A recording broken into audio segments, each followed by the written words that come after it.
கர்த்தருடைய பரிசுத்த நாமம் மகிமைப்படுவதாக. அருமையான தேவ பிள்ளைகளே, உங்கள் எல்லாரையும் அன்பர் இயேசுவின் நாமத்திலே வாழ்த்தி நான் வரவேற்றுக் கொள்கின்றேன். இந்த கடைசி கால வெளிச்சம் ஊழியத்தின் வாயிலாக நாம் படிக்கிற பாடங்களுக்காக, சத்தியங்களுக்காக தேவனுக்கு நாம் ஸ்தோத்திரம் செலுத்துவோம்.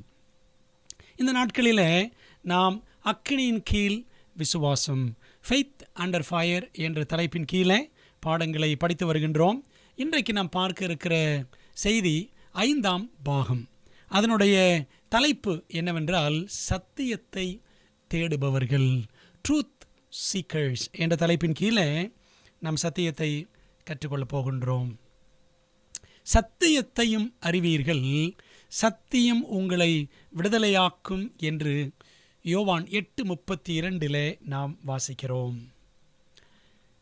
பிரியமானவர்களே, யுகங்கள் நெடுகிலும் ஆண்களும் பெண்களும் வாழ்வின் மாபெரும் கேள்விகளுடன் சத்தியத்தை ஆர்வமாக தேடி இருந்திருக்கின்றனர். அவர்கள் மனதில் ஓடிய கேள்விகள் இதோ: வாழ்வின் அர்த்தம் என்ன? உள்ளான சமாதானத்தை நான் அடைவது எப்படி? எதிர்காலத்திற்கான நம்பிக்கை எங்கே இருக்கிறது? இந்த உலகில் ஏன் அதிக துன்பங்கள்? தேவன் ஒருவர் இருக்கிறாரா? அவர் என்னை கவனிக்கிறாரா? வாழ்வின் ஆழமான கேள்விகளுக்கு பதில்களை தருகிற தவறிழையாத தெய்வீக சத்திய ஆதாரம் ஒன்று உண்டா என்று இப்படி பலதரப்பட்ட கேள்விகள். ஆயிரக்கணக்கானவர்கள் கேள்விகளுக்கான அர்த்தமுள்ள பதில்களை பரிசுத்த வேதாகமத்தில் கண்டடைந்திருக்கின்றனர். வாழ்வின் மறைபொருள்களை விளக்கும் திறவுகோல் வேதாகமத்தில் மட்டுமே உள்ளது. வாழ்வின் சவால்களை சந்திப்பதற்கு தேவனின் வார்த்தையே உறுதியான அஸ்திபாரமாக இருக்கிறது, இருந்திருக்கிறது, இனிமேலும் இருக்கும். அவ்விதமாக சத்தியத்தை இருண்ட காலத்தில் தேடிய 3 பேர் வேதாகமத்தில் அதை கண்டடைந்ததை இன்று ஜெபத்துடன் நாம் கற்றுக்கொள்ளலாமா? ஜெபிப்போம். நல்ல தகப்பனே, இந்த நாளின் பாடத்தை ஆண்டவர் எங்களுக்கு ஆசீர்வதித்து தாரும். ஆவியானவர் எங்களோடு இடைபடும்படி நாங்கள் வேண்டுகிறோம். சத்தியத்தை தேடினவர்கள் எத்தனையோ பேர் கடந்த காலங்களிலே, இன்றும் தேடுகிறவர்கள் ஏராளம் பேர் உண்டு. ஆண்டவர் எங்களையும் அப்படி மாற்றும். இந்த வேளையிலே தேவன் எங்களோடு பேசும். எங்களுடைய உள்ளங்களில் ஆவியானவர் பலமாய் கிரியை செய்யும். கர்த்தாவை சொல்லும் அடியார்கள் கேட்கிறோம். நீர் பெருக வேண்டும், நாங்கள் சிறுக வேண்டும். இயேசுவின் மூலம் ஜெபிக்கிறோம் நல்ல பிதாவே, ஆமென். சத்தியத்தை தேடியவர்களின் ஏக்கம். சத்தியத்தை தேடினாங்களே கடந்த காலத்தில், அவர்களுக்கு இருந்த ஏக்கம் எது அவர்களை அப்படி தேட வைத்தது? இருண்ட காலங்கள் என்ற மத்திய காலங்களில், அதாவது கிபி 538 கிபி 1798 வரைக்கும் இருண்ட காலம்.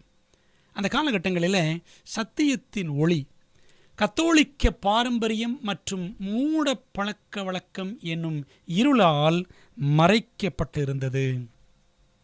தாழ்மையான மனிதர்கள் சத்தியத்தை ஆவலாய் தேடினர். கிறிஸ்து மாத்திரமே தரக்கூடிய சமாதானத்தை அடைய அவர்கள் ஏங்கினர். தேவனுடன் உண்மையான உறவின் அனுபவத்திற்காக அவர்களது இருதயங்கள் தவித்தன. வெளிப்புறத்தில் மாத்திரம் கவனம் செலுத்தி உள்ளான ஆத்துமாவை வறட்சியில் விட்டுவிட்ட மதத்தின் போக்கால் அவர்கள் களைப்படைந்திருந்தனர். அதாவது இதை செய்யணும், அதை செய்யணும், மனிதர்களை வணங்க வேண்டும், புனிதர்களை வணங்க வேண்டும், மரியாளை வணங்க வேண்டும், ரோமாபுரி போகணும், சாட்டையால் அடிச்சுக்கணும், கல்யாணம் பண்ணக்கூடாது, இப்படி வெளிப்புற காரியங்கள். இதில் தான் கத்தோலிக்கம் கவனம் செலுத்தியது. உள்ளான ஆவிக்குறி வாழ்வை விட்டுவிட்டது. இதில் அநேகர் வெறுப்படைந்து விட்டார்கள்.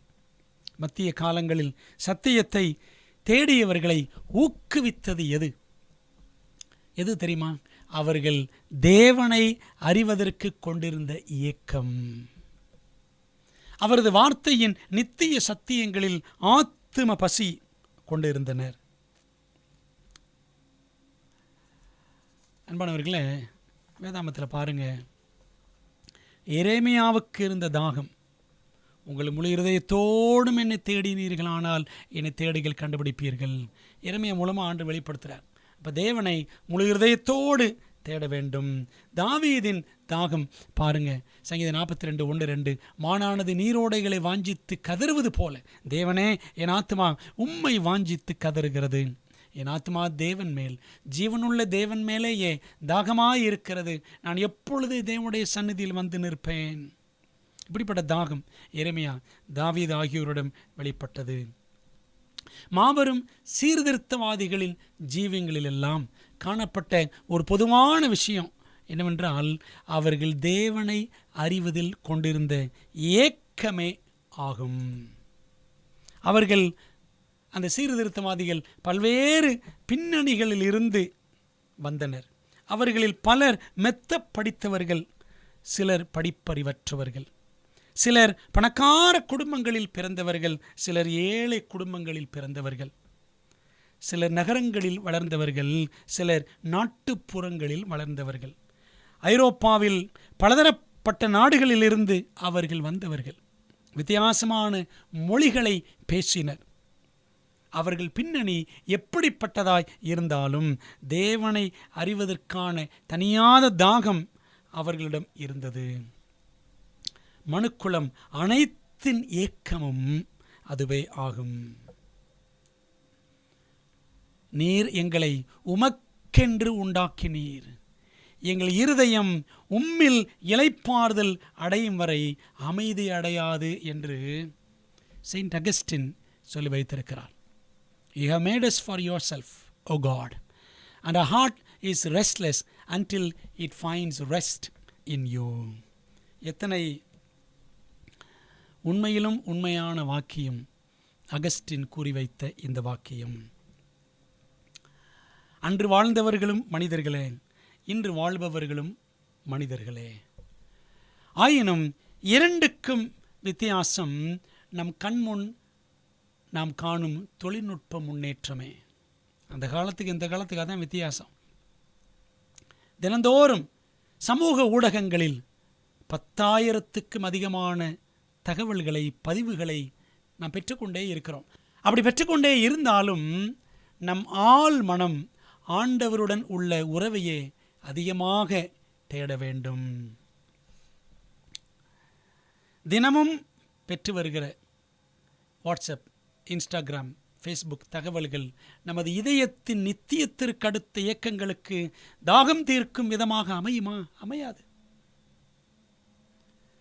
அன்பானவர்களே, ஊடகத்தின் ஊடுருவல்களால் நம் உள்ளத்தின் ஆவிக்குரிய தேவைகளை சந்திக்க இயலாது என்பது மறுக்க முடியாத, மாறாத உண்மை. எவ்வளவுதான் டெக்னாலஜி வளர்ந்தாலும் நாம் தேவனோடு கொண்டிருக்க வேண்டிய அந்த உறவுக்கு ஏங்கும் விதமாக இந்த தொழில்நுட்பங்கள் நம்மை வழிநடத்துமா என்று சிந்தித்து பாருங்கள். சில சீர்திருத்தவாதிகளிடமிருந்து சீரிய சிறப்பான படிப்பினைகளை நாம் கற்றுக்கொள்ளப் போகிறோம். இன்றும் தொடர்ந்து வரக்கூடிய அடுத்த வகுப்புகளிலும். கடந்த கால சபை சரித்திரத்தில் எத்தனையோ விசுவாச ஜாம்பவான்கள் சத்தியத்திற்காக வைராக்கியமாய் நின்றிருக்கிறார்கள். நமது ஆவிக்குரிய அனுபவத்தில் ஆழம் காண்பதற்கு அவர்களிடமிருந்து நாம் பாடங்களை கற்றுக்கொள்வது மிகவும் அவசியம். நம்மை போல் மானிட பலவீனங்கள் அவர்களுக்கு இருந்த போதிலும் தேவனின் பிரசன்னத்தை அவர்கள் அனுபவித்தனர். தேவனின் சத்தியத்தை அவர்கள் கண்டுபிடித்தனர். தேவனின் வழிகளில் அவர்கள் நடந்தனர். அப்படிப்பட்டவர்களில் 3 பேரை குறித்து நாம் கற்றுக்கொள்ள இருக்கிறோம். அவர்கள் யார் தெரியுமா? லெஃபெவர், 2வது வில்லியம் ஃபேரல், 3வது ஜான் கால்வின். லெஃபெவர் யார்? இவர் நமது பயணத்தை பிரான்சிலிருந்து நாம் துவங்குவோம். ஜெர்மனியில் சீர்திருத்தம் துவங்குவதற்கு வெகு காலத்திற்கு முன்பே வாழ்ந்தவர் லெஃபெவர் என்பவர் ஆவார். புனிதர்களை தீவிரமாக வணங்கிய, கத்தோலிக்க பக்தர் இவர். மனிதர்களை புனிதர்கள் ஆக்கிடுவாங்க கத்தோலிக்க சபையில், அப்படி தானே? அந்த புனிதர்களை தீவிரமாக வணங்கியவர் லெஃபெவர். பாரிஸ் பல்கலைக்கழகத்தில் பேராசிரியராக பணிபுரிந்த இவர் பண்டைய இலக்கியத்தை படிக்க ஆரம்பித்த போது ஏன்ஷியன் லிட்ரேச்சர் படித்தார். அவரது கவனம் வேதாகமத்தின் பக்கம் திரும்பியது. இதற்கு முன்பாக அவர் அதை படித்ததில்லை, பைபிளை படித்தது கிடையாது. அது அவருக்கு புதிய புத்தகமாக இருந்தது. அவர் அதை கவனமாக வாசித்த போது அவருடைய வாழ்வில் அதிசயிக்கத்தக்க மாற்றம் ஏற்பட்டது. என்ன தெரியுமா? வேதாகமத்தின் கிறிஸ்துவிடம் அபூர்வமான விதத்தில் அவர் ஈர்க்கப்பட்டார். பண்டைய இலக்கியங்களில் வேதாகமத்தை கண்டுபிடித்தார், வேதாகமத்தில் இயேசுவை கண்டுபிடித்தார். அவரது உள்ளத்தில் சமாதானம் பெருக்கெடுத்தது. தேவன் என்னை நேசித்தபடியால் எனது குற்றங்களை சுமப்பதற்கு பரமபிதா தமது குமாரனை சிலுவைக்கு அனுப்பினார் என்ற எண்ணம் அவருக்கு மகிழ்ச்சி பொங்கச் செய்தது.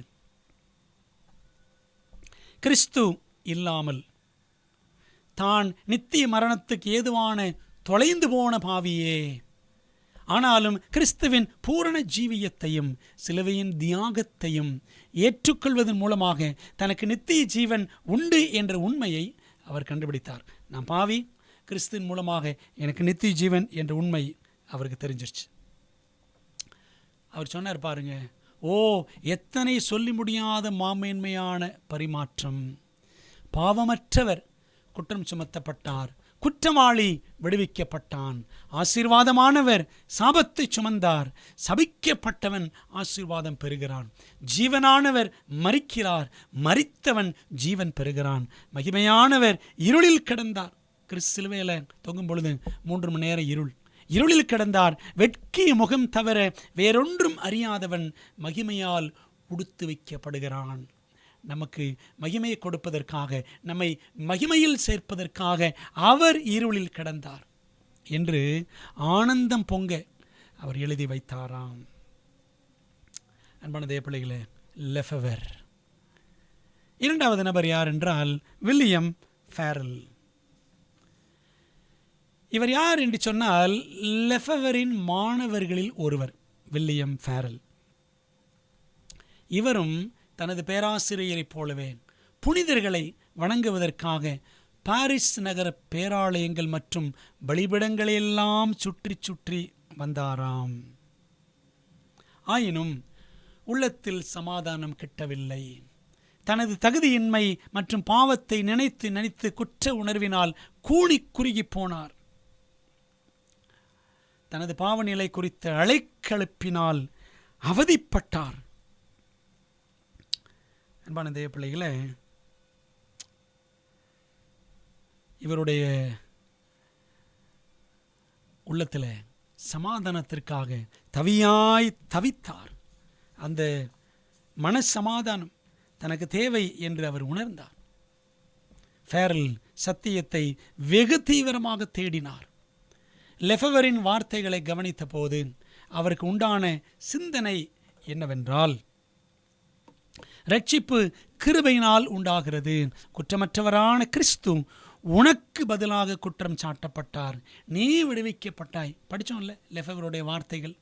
அந்த வார்த்தைகள் இந்த வில்லியம் ஃபேரல் என்ற மாணவனின் கவனத்தை ஈர்த்தது.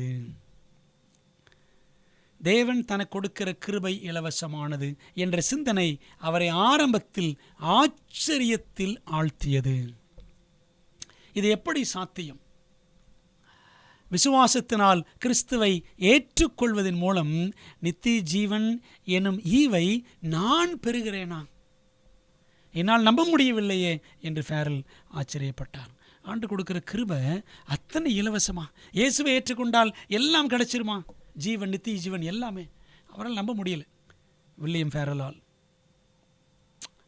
சீர்திருத்தவாதிகள் மற்றும் சத்தியத்தை தேடிய எல்லாரிடமும் காணப்பட்ட ஒரு பொதுவான குணாம்சம் என்னவென்றால், தங்களது முந்தைய ஆவிக்குரிய அனுபவத்தால் அவர்கள் ஏமாற்றம் அடைந்து, அந்த புனிதர்கள்லாம் வணங்குறாங்க பார்த்தீங்களா, அதில் ஏமாற்றம் அடைந்து அதை காட்டிலும் மேலான ஒன்றை அவர்கள் ஆர்வமாக தேடியதே அந்த பொதுவான குணாம்சம். பழசில ஆசீர்வாதம் இல்லை, அவர்கள் புதிய அனுபவத்தை தேடினார்கள். பரிசுத்த ஆவியானவர் அவர்களை தேவ வசனத்திடம் வழிநடத்தினார். வேதாகமத்தில் அவர்கள் ஜீவனுள்ள கிறிஸ்துவை கண்டுபிடித்தனர். அவர்களது ஜீவியம் மாற்றம் அடைந்தது. அவருக்குள் தங்கள் இதயத்தின் வாஞ்சையை அவர்கள் கண்டடைந்தனர். பல நூற்றாண்டுகளுக்கு முன்பாக இரட்சிப்பை குறித்த நித்திய சத்தியங்களை சீர்திருத்தவாதிகள் கண்டுபிடித்தது போல, நமது கர்த்தராகிய இயேசு கிறிஸ்துவின் ஆச்சரியமான கிருபையையும் நித்திய சத்தியங்களையும் நாமும் கண்டுபிடித்து விட்டால் நமது வாழ்வும் எத்தனை ஆச்சரியமானதாக மாறக்கூடும். பார்த்தீங்களா, எத்தனையோ சீர்திருத்தவாதிகள் இப்படி வேதாகமத்தில் கிறிஸ்துவை கண்டுபிடித்தார்கள். நாம் கண்டுபிடிச்சிட்டோமா? சத்தியம் சத்தியமாக கேட்கிறோம், பாடம் பாடமாக படிக்கிறோம், வார வாரம் ஆலயம் போகிறோம், கிறிஸ்துவை நாம் கண்டுபிடித்து விட்டோமா என்பது முக்கியமான ஒரு கேள்வி. நம்முடைய வாழ்க்கை மாறிவிட்டதா? சத்திய கண்டுபிடிப்பு. இந்த சீர்திருத்தவாதிகள் நம்ம பார்த்தோமே, லெஃபெவர், வில்லியம் ஃபேரல் அப்படின்னு சத்தியத்தை கண்டுபிடிச்சாங்க அப்படின்னு நம்ம படிக்கிறோம். வாழ்வையே மாற்றக்கூடிய விதத்தில் அப்படி என்ன சத்தியத்தை அவர்கள் கண்டுபிடித்து விட்டார்கள்? ரோமர் மற்றும் எபேசியர் நிருபங்கள் அவர்களுக்கு மிகவும் அருமையாய் விளங்கின. ரோமர் நிருபத்தில் என்ன உண்மை அவங்க கண்டுபிடிச்சாங்க அப்படின்னு சொன்னா, எல்லாரும் விழுந்து போன பாவிகளே, அப்படிப்பட்டவர்களுக்கும் இயேசு கிறிஸ்துவினால் நித்திய ஜீவன் உண்டு. மனிதன் செய்யும் நற்கிரியைகள் சுயத்தை மையமாய் கொண்டவை. பெருமையும் பேராசையும் இச்சையும் அவனுக்குள் இருக்கிறது. கட்டுக்கடங்காத தீவிர உணர்ச்சிகளால் அவன் பல நேரங்களில் ஆட்கொள்ளப்படுகிறான். இதான் நம்முடைய நிலைமை. உதவியற்ற கைதியைப் போல விடுதலைக்காக ஏங்கி கட்டுண்டவனாக அவன் கிடக்கிறான் என்ற நித்திய உண்மையை ரோமர் நிருபத்திலே அவர்கள் கண்டுபிடித்தார்கள். சில வசனங்களை நம்ம வாசிப்போமே. எல்லாரும் பாவம் செய்து தேவ மகிமையற்றவர்களானோம். ரோமர் 3:23. எல்லாரும் பாவிகள். ரோமர் 6:23 பாருங்க. பாவத்தின் சம்பளம் மரணம், தேவனுடைய கிருபை வரமோ நம்முடைய கர்த்தராகிய இயேசு கிறிஸ்துவினால் உண்டான நித்திய ஜீவன். பாவிகளுக்கான பரிசு நித்திய ஜீவன் இயேசு கிறிஸ்து மூலமாக. ரோமர் 3:12 படிக்கிறோம். எல்லாரும் வழி தப்பி ஏகமாய் கெட்டு போனார்கள், நன்மை செய்கிறவன் இல்லை, நன்மை செய்கிறவன் இல்லை, ஒருவனாகிலும் இல்லை என்று நாம் வாசிக்கிறோம். எல்லாரும் கெட்டு போனவர்கள், வழிதப்பினவர்கள். ரோமர் 7:24 வாசிக்கிறோம். நிர்பந்தமான மனுஷன் நான், இந்த மரண சரீரத்தினின்று யார் என்னை விடுதலையாக்குவார்? மனுக்குலத்தின் ஏக்கம் இதுதான். அன்பான தேவப்பிள்ளைகளே, இந்த உண்மையை அவர்கள் கண்டுபிடித்தார்கள். எங்கே? ரோமர் நிருபத்தில் அப்படின்னு பார்க்குறோம். ரோமர் நிருபத்தில் பிரச்சனையை கண்டுபிடிச்சிட்டாங்க. எபேசியர் நிருபம், அதில் என்ன உண்மை அவர்கள் கண்டுபிடித்தார்கள்? இரட்சிப்பு என்பது தேவனுடைய இலவச ஈவு. விசுவாசத்தினால் அனைவரும் அதை ஏற்றுக்கொள்ளலாம் என்ற உண்மையை எபேசியர் 2:8-10 வசனங்களில் வாசித்த போது அவர்களது இருதயங்கள் சந்தோஷத்தில் துள்ளியது. ஏனெனில் நற்கிரியைகளால் ரட்சிப்பு சாத்தியம் என்பதை கத்தோலிக்க சபை நற்செய்தி போல பரப்பி வந்தது. நீங்கள் அதை பண்ணுங்க, இதை பண்ணுங்க, அப்படி பண்ணுங்க, இப்படி பண்ணுங்க, காணிக்க கொடுங்க, பாமணிப்பு சீட்டு வாங்குங்க, போப்பை பாருங்க, ரோமாபுரி போங்க, பார்த்தீங்களா, உபவாசம் இருங்க, கல்யாணம் பண்ணாதீங்க, எல்லாம் கிரியைகள். இப்படி நற்கிரியைகள் செய்தால் ரட்சிப்பு அப்படின்னு கத்தோலிக்கம் போதித்தது. Salvation by works. ஆனால் இயேசு கிறிஸ்து மூலமாக மட்டுமே ரட்சிப்பு, அதுவும் இலவசம் என்பது எத்தனை பெரிய, எல்லா காலத்துக்கும் உரிய ஒரே நற்செய்தி.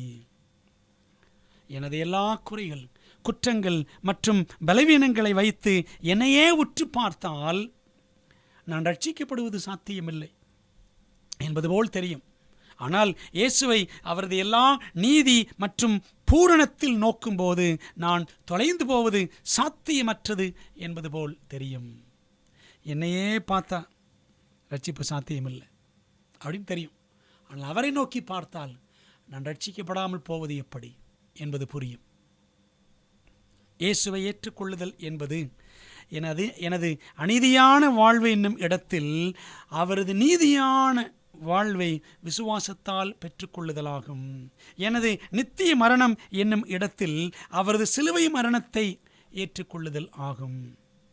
நான் மாற விரும்பும் நபராக என்னை மாற்றுவதற்கு தமது பரிசுத்த ஆவியானவர் மூலமாக அவர் என்னில் வாழ்கிறார் என்ற உண்மையை ஏற்றுக்கொள்ளுதல் ஆகும்.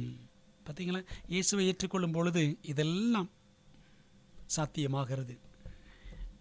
இயேசுவை நாம் ஏற்கும் பொழுது அது அவருடைய கிருபை, அந்த ரட்சிப்பு அவருடைய கிருபை. எபேசியர் 2:8-10 பாருங்க. கிருபையினாலே விசுவாசத்தை கொண்டு ரட்சிக்கப்பட்டீர்கள், இது உங்களால் உண்டானதல்ல, இது தேவனுடைய ஈவு, ஒருவரும் பெருமை பாராட்டாதபடிக்கு, இது கிரியைகளினால் உண்டானதல்ல, ஏனெனில் நற்கிரியைகளை செய்கிறதற்கு நம் கிறிஸ்து இயேசுவுக்குள் சிருஷ்டிக்கப்பட்டு தேவனுடைய செய்கையாய் இருக்கிறோம். அவைகளில் நாம் நடக்கும்படி அவர் முன்னதாக அவைகளை ஆயத்தம் பண்ணியிருக்கிறார் என்று நாம் படிக்கிறோம். அப்போ பாருங்க, இயேசுவை நாம் விசுவாசத்தின் மூலமாக அவருடைய கிருபையினால் ஏற்றுக்கொள்ளும் பொழுது ரட்சிப்பை பெறுகிறோம். அவரை ஏற்கும்போது ஜீவனை, நித்திய ஜீவனை அடைகிறோம் என்பதே உண்மையிலும் உண்மை.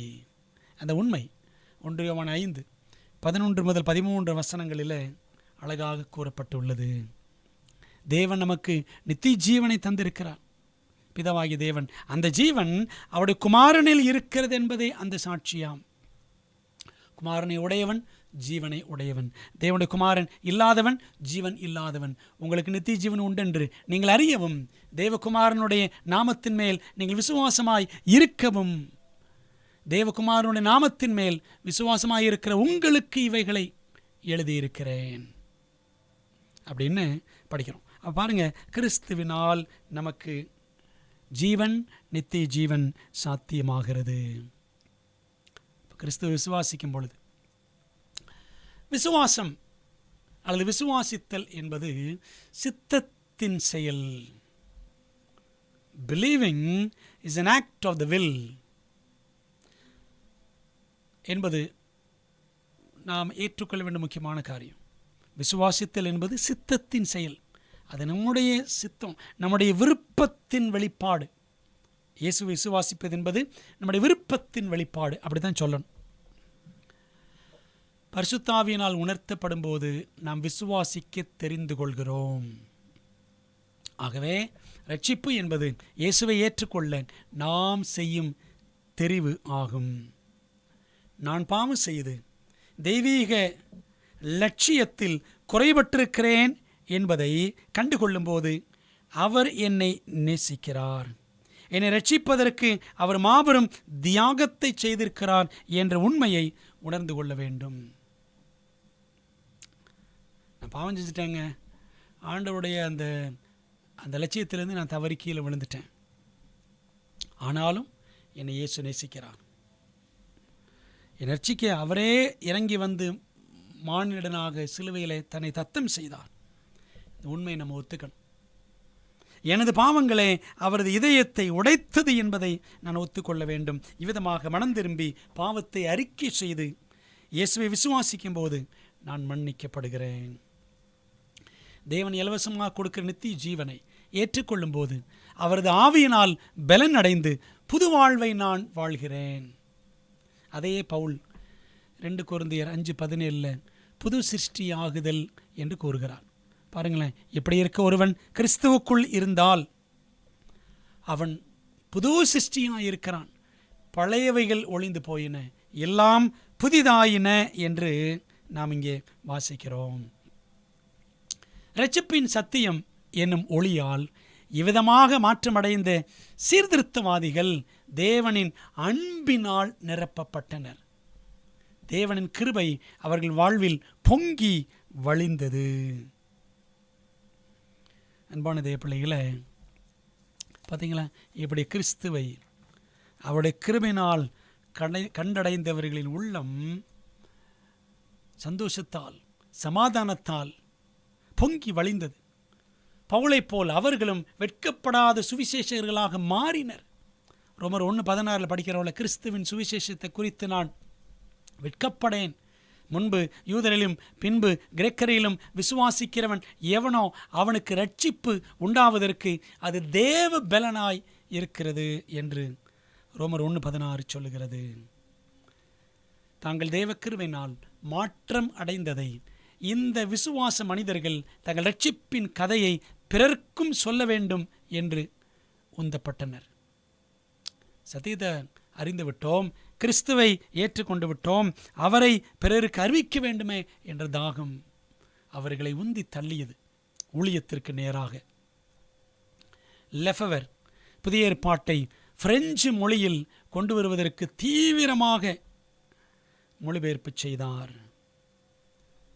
இரட்சிப்பின் சுவிசேஷத்தை பிரான்சில் அனைவரும் தங்கள் சொந்த மொழியில் வாசிக்க வேண்டும் என்று ஆவல் கொண்டார். பைபிள் எல்லாம் சொந்த மொழியில் படிக்கும். இதே தாகந்தாங்க வில்லியம் டிண்டேல், ஜான் விக்லிஃப் எல்லாருக்கும் இருந்துச்சு. மார்ட்டின் லூத்தர் அனைவருக்குமே. வில்லியம் ஃபேரல் கிழக்கு பிரான்சில் தனது சொந்த ஊருக்கு திரும்பி இயேசுவின் நற்செய்தியை வைராக்கியமாக அறிவித்தார். பார்த்தீங்களா, லெஃபவர் ஒரு பக்கம் மொழிபெயர்ப்பு செய்கிறார், வில்லியம் ஃபேரல் இயேசுவை பற்றி தன் சொந்த ஊரில் போய் அறிவிக்க ஆரம்பித்தார். பெருநகரங்களில் இருந்து அதிகாரிகளால் துரத்தப்பட்ட ஃபேரல் நகர்ப்புறங்கள் மற்றும் கிராமங்களுக்கு ஓடி வீடுகள் தோறும் ஏழை எளிய மக்களுக்கு சத்தியத்தை பிரசங்கித்தார்.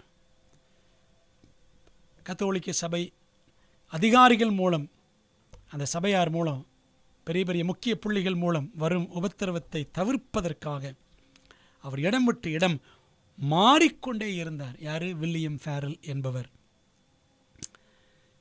காடுகளிலும் மலைப்பாதைகளில் அமைந்திருந்த பாறை இடுக்குகளிலும் அவர் பெரும்பாலும் உறங்கினார். கடுமையாக துன்புறுத்தப்பட்ட போதும் இயேசுவின் கிருபையினால் விசுவாசத்தின் மூலமாக மட்டுமே ரட்சிப்பு என்னும் செய்தியை அவர் தொடர்ந்து பிரசங்கித்தார். ஐரோப்பா எங்கிலும் தேவாவியானவர் மக்களின் உள்ளங்களில் பலமாய் அசைவாடினார். உலக வரலாற்றை புரட்டி போடும் ஒரு சந்ததியை தேவன் எழுப்பிக் கொண்டிருந்தார். கிறிஸ்துவின் கிருபையினால் ரட்சிப்பு என்ற சத்தியம் அநேகரை உயிர்ப்பித்து எழுப்பியது. அன்பானவர்களே, ஏளனம், எதிர்ப்பு, எக்களிப்பு எவ்வளவு வந்தாலும் அவர்களது சத்திய அறிவிப்பின் சத்தத்தை எவராலும் அடக்க முடியாமல் போனது.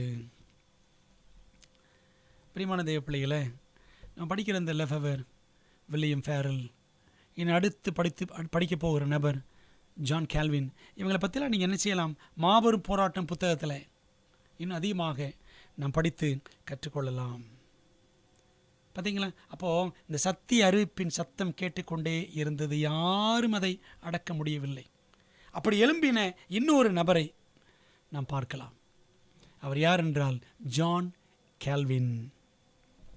ஜான் கால்வின் அறிவாற்றல் மிக்க இளம் ஆசாரியன் ஆவார். இரட்சிப்பின் சமாதானத்தை கண்டடைய அவர் மிகவும் கஷ்டப்பட்டார், போராடினார். ஒரு பொது சதுக்கத்தில், ஒரு பப்ளிக் பிளேஸ், பப்ளிக் ஸ்கொயர், அங்கே மத துரோகி, ஹெரட்டிக் என்று குற்றம் சாட்டப்பட்ட ஒருவர் எரிக்கப்படுவதை ஒரு நாள் ஜான் கால்வின் கண்ணார கண்டார். அப்பொழுது அந்த மனிதனின் முகத்தில் காணப்பட்ட சமாதானம் கால்வினை அதிகமாக பாதித்தது. சித்திரவதை மற்றும் அச்சமூட்டும் மரணத் தருவாயிலும் அந்த இரத்த சாட்சி காண்பித்த விசுவாசமும் தைரியமும் வாலிபனான ஜான் கால்வின் உள்ளத்தில் ஆழமான பாதிப்பை உண்டு பண்ணியது. ஏன்னா அந்த காலத்தில் கத்தோலிக்க சபை சத்தியத்திற்காக, இயேசுவுக்காக நின்ற அநேகரை, மரியாளை மறுதலித்த, கத்தோலிக்கத்தின் கோட்பாடுகளை எதிர்த்த அநேகரை பொது இடத்துல வச்சு உயிரோடு எரித்திருக்கிறது. அப்படி எரிக்கப்பட்ட ஒரு நபர், அந்த காட்சியை ஜான் கால்வின் பார்த்தாராம். அவருடைய வாழ்க்கையில் ஒரு பெரிய தாக்கம் ஏற்பட்டது. இரத்த சாட்சியாக மரித்தவரின் விசுவாசம் வேத வாக்கியங்களில் மையம் கொண்டிருந்தது என்பதை கால்வின் அறிந்தார். அது முதல் வேதாகமத்தை ஆராய வேண்டும் என்று அவர் தீர்மானித்தார். அன்பானவர்களே, அப்படி இரத்த சாட்சியாக இருந்தவர் யாருன்னா லூயி டி பெர்கின் என்று சரித்திரம் சொல்லுகிறது. அவர் எரிக்கப்பட்டதை ஜான் கால்வின் பார்த்தார். அப்போ அவருக்கு எவ்வளவு விசுவாசம் ஆண்டவர் மீது, வேதத்தின் மீது இருந்தால் அவர் உயிரோடு எரிக்கப்பட தன்னை அர்ப்பணித்திருப்பார். அப்போ அந்த வேதாகமத்தை தீவிரமாக ஆராய ஜான் கால்வின் நாடினார். அவர் வேதாகமத்தை தீவிரமாக ஆராய்ந்த போது அவர் தன் கனவிலும் கண்டிராத கிறிஸ்துவை கருத்தாய் கண்டுபிடித்தார். இயேசுவின் இரத்தம் என் அசுத்தங்கள் எல்லாம் கழுவி விட்டது. அவரது சிலுவை என் சாபத்தை சுமந்து விட்டது. அவரது மரணம் எனக்கு பாவ மன்னிப்பை கொண்டு வந்தது என்று ஆனந்தமாய் முழங்கினார். அன்பான தேவ ஜனங்களே, கிறிஸ்துவின் சுவிசேஷம் ஜான் கால்வினை ஆழமாக தொட்டதால் இரட்சிப்பின் சந்தோஷத்தை தன் வாழ்நாள் முழுவதும் பிரசங்கிக்க வேண்டும் என்று அவர் தம்மையே ஆண்டவருக்கென்று ஒப்பு கொடுத்தார். சுவிசேஷத்தை நிமித்தம் துன்பத்தையும் துயரத்தையும் எதிர்ப்பையும் ஏளனத்தையும் அவர் தாங்கிக் கொண்டார். கிறிஸ்துவின் இலவச கிருபையை பிரான்ஸ் முழுவதும் கால்வின் வல்லமையாக அறிவித்தார். பாரிஸ் நகரத்தில் அமைதி தியானம், ஆழ்ந்த வேத பாடம், ஊக்கமான ஜெபம் என்று நேரம் செலவிட அவர் ஆயத்தப்படும் போது அதிகாரிகள் அவரது உயிரை வாங்க காத்திருந்தனர். எந்த அதிகாரிகள்? கத்தோலிக்க சபை அதிகாரிகள் என்ற செய்தி நண்பர்கள் மூலமாக அவரிடம் வந்து சேர்ந்தது. நண்பனே, உன்னை கொல்ல பார்க்குறாங்க. எரி நெருப்பில் இரத்த சாட்சிகளின் மரணம் போல அவருக்கும் காத்திருந்தது. சில நண்பர்கள் அதிகாரிகளை வாசலில் நிறுத்தி விட்டிருந்த சமயத்தில் அதிகாரிகளை வாசலை பிடிச்சி வச்சுட்டாங்க. அந்த சமயத்தில் ஜான் கால்வினை ஜன்னல் வழியாக தப்பி ஓடும்படி செய்தார்கள். ஏழை விவசாயி ஒருவரின் வீட்டுக்கு சாதாரண குடியானவன் போல அவர் வேஷமிட்டு தோளில் ஒரு மண்வெட்டியை சுமந்தவராக நண்பர்களால் ஜான் கால்வின் கொண்டு செல்லப்பட்டு பத்திரமாக தப்புவிக்கப்பட்டார். பார்த்தீங்களா, இப்படி ஜான் கால்வினை நண்பர்கள் காப்பாற்றினார்கள். பிரான்சின் தெருக்களில் கடும் உபத்திரவத்தினால் இரத்த வெள்ளம் ஓடியது. ஆயிரக்கணக்கானவர்கள் கொடூரமாக கொலை செய்யப்பட்டனர். வேதாகமத்தின் சத்தியங்களை விசுவாசித்ததே அவர்களது ஒரே குற்றம். அன்பான தேவ பிள்ளைகளை பாருங்களேன், இவங்களாம் யார்? இந்த சீர்திருத்தவாதிகள்லாம் இவங்களாம் ஒரு காலத்தில் கத்தோலிக்கத்தில் இருந்தவங்க, வேதாகமத்தையும் கிறிஸ்துவையும் அறியாமல் இருந்தவர்கள். ஆனால் வேதாகமத்தை ஆராய்ந்து கிறிஸ்துவை கண்டுபிடித்த பொழுது சத்தியத்திற்காக நின்றார்கள். அது கத்தோலிக்கத்திற்கு பிடிக்கவில்லை, அவர்களை உபத்திரவப்படுத்தியது. காலப்போக்கில் கால்வின் ஜெனீவாவில் குடியேறி சுமார் 30 ஆண்டுகளாக கிறிஸ்துவின் சத்தியத்திற்காக அங்கே உழைத்தார். வேத வாக்கியங்களிலும் கிறிஸ்துவிலும் அவர் கொண்டிருந்த விசுவாசம் அசைக்கப்பட முடியாததாக இருந்தது. அப்போ இந்த சத்தியம் ஒரு நபர்கிட்ட வந்ததுக்கப்புறம் அது சும்மா இருக்காது, போய்கிட்டே இருக்கும். அசத்திய இருளில் ஊடுருவும் சத்திய ஒளி. சீர்திருத்தவாதிகள் ஒவ்வொருவரும் தேவனுடைய சத்தியத்தின் ஒரு பகுதியை மட்டுமே புரிந்து கொண்டனர். சத்தியத்தை அதன் முழுமையில் எல்லாரும் ஒரே நேரத்தில் புரிந்து கொள்ளவில்லை. அவர்களது புரிதல் வரம்புக்குட்பட்டதாக இருந்தது. ஓரளவுக்கு தான் புரிஞ்சுக்கிட்டாங்க. மூட நம்பிக்கை மற்றும் அசத்திய இருளிலிருந்து தேவன் அவர்களை வெளியே கொஞ்சம் கொஞ்சமாக வழிநடத்தினார். நூற்றாண்டுகள் நடுகிலும் அசத்திய குப்பையின் கீழாக வேதாகம சத்தியம் முழுமையாக மறைந்து கிடந்தது. நீதிமொழிகள் 4:18 படிக்கிறோம், நீதிமான்களுடைய பாதை நடுப்பகல் வரைக்கும் அதிகமாய் பிரகாசிக்கிற சூரிய பிரகாசம் போல் இருக்கும் என்று சாலமோன் ஞானி சொல்லி வைத்திருப்பது எத்தனை உண்மை. சூரியன் அதிகாலையில் உதிக்கும் போது உடனே அதன் முழுமையில் உதித்து விடுவது இல்லை. முதலில் சிறு ஒளியாக தொடங்கி போக போக பெரு ஒளியாக அது மாற்றமடையும். கன்னியாகுமரியில் அப்படி தானே பார்த்துருக்குறோம். 4 மணிக்கு 4:30 மணிக்கு ஒரு சின்ன ஒளி போல் தொடங்கும். போக போக போக போக போக போக தான் பார்த்தீங்கன்னா 12 மணி மதியம் 1 மணிக்கு தான் உச்சி வெயில் அடிக்கும். அதுபோலத்தான் சத்திய ஒளியும் கொஞ்சம் கொஞ்சமாகத்தான் அது பெருக ஆரம்பிக்கும். இருட்டறையை விட்டு நாம் வெளியே வந்த உடனே சூரிய வெளிச்சத்தால் நம் கண்கள் கூசி போகும் அல்லவா? அதுபோலவே ஒளி நல்லதுதான். ஆனால் ஒரே நேரத்தில் அதிகமான ஒளி உடனே கண்களை குருடாக்கிவிடும். கண்ணெல்லாம் கூசி போயிடும். சூரியன் கொஞ்சம் கொஞ்சமாக உதித்து தன் இதமான ஒளிக்கதிர்களால் பூமியை அது வளப்படுத்தும். சத்தியத்தின் முன்னேற்றமும் அவ்விதமாக இருக்கும்படியே தேவன் வடிவமைத்திருக்கிறார். எந்த ஒரு நபரும் கடந்த காலத்தில் சத்தியத்தை அதன் முழுமையில் புரிந்திருக்கவில்லை. ஆனால் முழுமையான புரிதலுக்கு நேராக ஒவ்வொருவரும் பங்காற்றி இருந்திருக்கின்றனர்.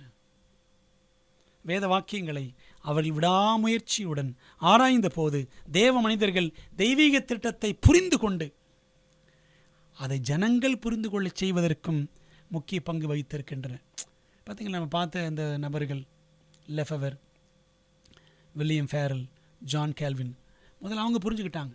பிற்பாடு மற்றவர்கள் புரிந்து கொள்ள வேண்டும் என்று அவர்கள் மிகவும் பிரயாசப்பட்டார்கள், மொழிபெயர்த்தார்கள், இங்கு அங்கு ஓடினார்கள், சத்தியத்தை அறிவித்தார்கள், மலைகள் குன்றுகளில் படுத்து கிடந்தார்கள், துன்பங்களை சந்தித்தார்கள்.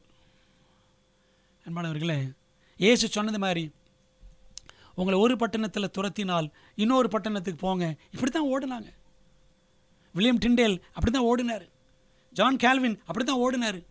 வில்லியம் ஃபேரல் அப்படி தான் ஓடினார். அன்பான தேவப்பிள்ளைகளை, ஓடி ஓடி சத்தியங்களை அறிவித்தார்கள், ஓடாய் தேய்ந்தார்கள்.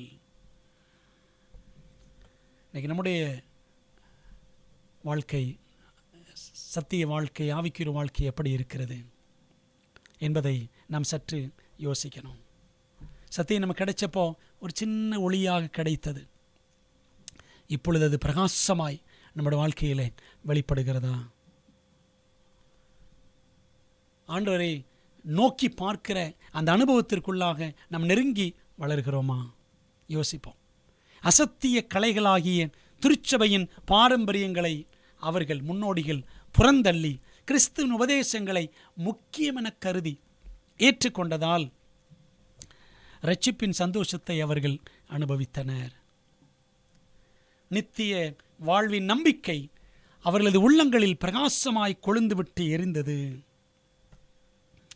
கிறிஸ்துவில் அவர்கள் அனுபவித்த சமாதானத்தை இந்த உலகத்தில் எதுவும் அவர்களிடமிருந்து பறித்து கொள்ள முடியவில்லை.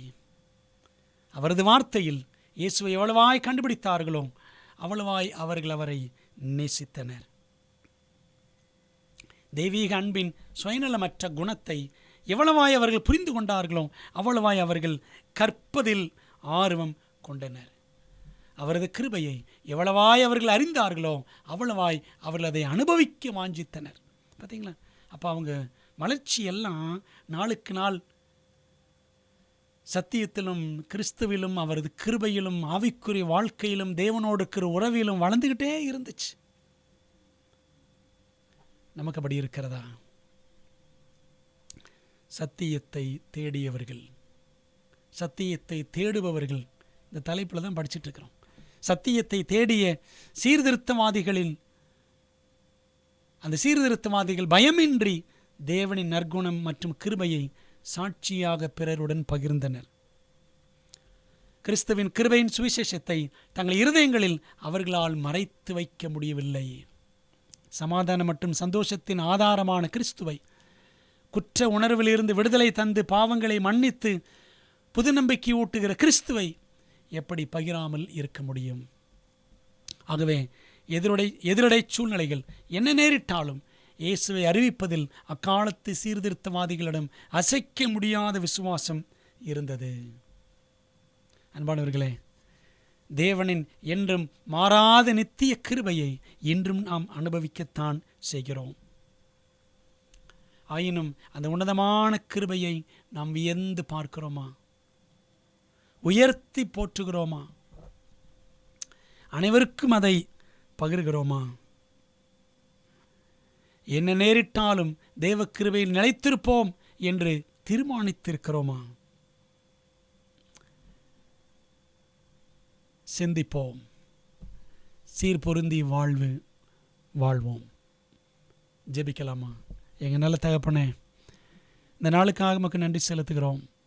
கர்த்தர் எங்களுக்கு அருமையான பாடங்களை வேதாகமத்திலிருந்தும் சரித்திரத்தின் வாயிலாகவும் கற்றுக் கொடுக்கிறீர். அதற்காக நன்றி. வேதாகமம் என்ற சத்திய பொக்கிஷத்திற்காக நமக்கு நன்றி சொல்லுகிறோம். சத்தியத்தை தேடினவர்கள் அதை புதையலை போல் தேடினார்கள். அதை மற்றவர்களுக்கும் பகிர்ந்தார்கள். தாங்களும் அந்த சத்தியத்திலே களி கூர்ந்தார்கள். ஆண்டவரே, எங்களுக்கும் இப்படிப்பட்ட அனுபவங்களை சொந்தமாக்கும். இந்த நாளில் சத்தியத்தை கேட்ட எல்லா பிள்ளைகளையும் ஆசீர்வதியும். கிறிஸ்துவையும் கிருபையும் அனுபவிக்கிற நாங்கள் அவருடைய கிருபையை மற்றவர்களுக்கும் அறிவிக்கத்தக்கதாக ஆவியானோட பலனை எங்களுக்கு நீர் அருள வேண்டும் என்று ஜெபிக்கிறோம். பிதாவே, எங்கள் ஜெபத்தை ஏற்றுக்கொள்ளுங்க. தொடர்ந்து ஆண்டவரே, நாங்கள் இந்த உலகத்தில் இருக்க போகிற இந்த கொஞ்ச காலத்தில் உமக்கு உண்மையாய் வாழ்ந்து உம்மை மையப்படுத்தும் ஜீவியம் செய்து ஆண்டவரே, உம்முடைய ராஜ்யத்திலே உம்மோடு வந்து நாங்கள் என்றென்றும் வாழ எங்களை நீ தகுதிப்படுத்தும்படி இயேசுவின் நாமத்தில் ஜெபிக்கிறோம். ஜெபங்கேலும் நல்ல பிதாவே, ஆமேன். அன்பானவர்களே, கர்த்தர் உங்களை ஆசீர்வதிப்பாராக. ஆமேன்.